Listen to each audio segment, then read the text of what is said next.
And I guess most of the examples that we use, X-Link is exceptional. Most of the examples we use, we're just doing autosomal traits because we always do big A, big A. Let's start a little bit different. Let's say a red is crossed to a white. The F1 is all red, and the F2 is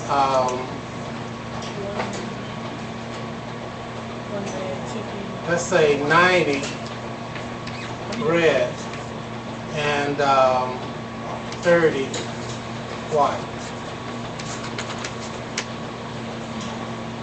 And I ask you, what's the genotype of the parent? That's a ratio. Oh, yeah. I could have Oh, it's on, okay, like big or a green is crossed to a white. The F1 is intermediate. Does that mean that they're co-dominant? When you say F1 is, the parents would be co-dominant? Intermediate between green and white. Okay, and the F2 is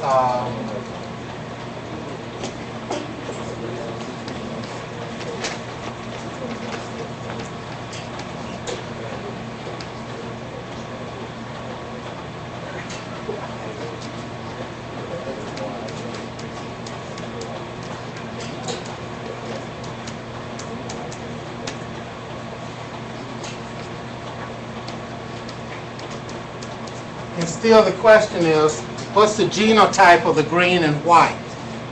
What's the genotype of the red and white? So this is the parent. They will cross and produce an F1. Two F1s will cross and produce an F2. These are the parents that produce an F1 that was in between green and white, and they produce an F2. That's that. So the question is, what is the genotype of the parent based on this information?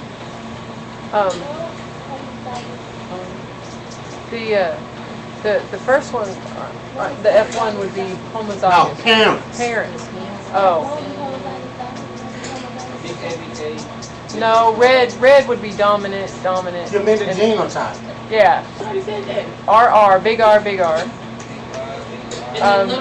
Little r, little w, little w. Right? That's why I want you to give them the genotype. You don't do that. You don't. If I'm working with color, I have to let it all Okay, little be r, little r, little Yeah. r, little r. So from that, what would be the F1? They'd all be red. You agree? Right. And then the next would be a dihybrid cross. So what would be the F2 for the next group? You would you'd have one of the squares would be RR, two of them would be a big R, big R, two would be big R, little r, and then one would be R, little r, little r. Yeah, that's exactly right. So if I made a cross like this, the F1 would be, and the F2 would be a 1 to 2 to 1. Big R, big R, big R, little r, little r, little r. But how this shows up, these are going to be red. And this one is going to be white. But the genotype is 1 to 2 to 1. And so we have this going. I really think you need to hear the last of it. You're not getting ready to leave, are you? No. So you see the phenotype is 3 to 1, but how did I get the phenotype? So basically you could do a Punnett square like this and say that everybody is 30. Everybody is 30 on 120 divided by 4 is 30. So you got 4 squares with 30 in them. And that's You for see the- how I got yeah, that? for the F2 generation. So that's 90 to 30. You follow? And so that's 3 to 1, because these are going to look the same. And that's going to be different. So I divided the total by 4, and they give me a 1 to 2 to 1 ratio. What about over here? I have a question before you go there. If you were to say 3 to 1, would that be wrong? If you said you would take the ratio, if you said, oh, never mind. Answer my question. What, Does it stand to? Yeah, never mind. I got it. if you have a one between green and white, doesn't that mean they have to be both dominant? Both, no? Because your intermediate is between green and white. So wouldn't both parents have a dominant gene? Okay, then what? How do you get that then? So what ratio is it? Let's go with the genotype. What do you think the genotype is? Of the parents? Well, that's hard to do that. What ratio do you think this is? What is it? 1 to 3 to 1. 1 to 2 to 1. Just like this one. In other words, if you cross a homozygous with a homozygous, you're always going to get an F2, 1 to 2 to 1. But how are the genes? Is it dominant, recessive? Obviously, this is dominant recessive. We got another rule over here, and it's called incomplete dominance, meaning partial expression. Say again. Okay, you understand what I'm saying here? So this is a 1 to 2 to 1. So the parents again would be big G, little g, little g. This would be big G, little g. So you have the calculators. If you add all that up, what does that get?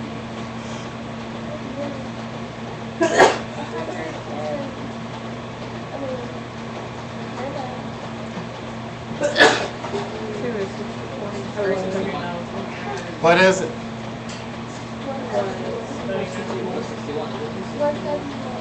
This 160. This 161. 161. And then divide by 4 into 161 gives you what? 40.25. So if you observe as this, the expected is 40.25, 40.25, 40.25. So you expect 1 to be big G, 2 to be big G, little g, and 1 little g, little g. That means incomplete dominance. In other words, that is another way of saying that is neither gene is expressed completely, or neither allele is expressed completely. Another definition that may seem better is partial gene expression between alleles. Okay, you understand that? Again, the ratio is that. What will I get? This may be a little bit different, but I want to see if you can identify with this.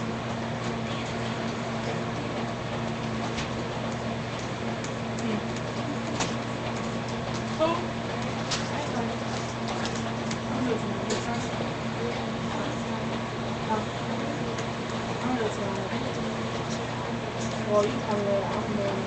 Well, oh.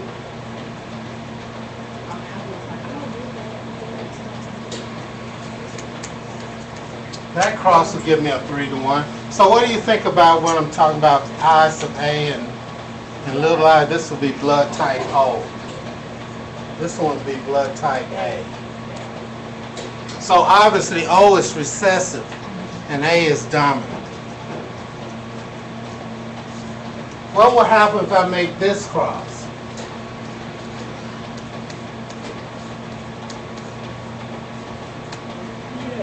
What will I get from that? This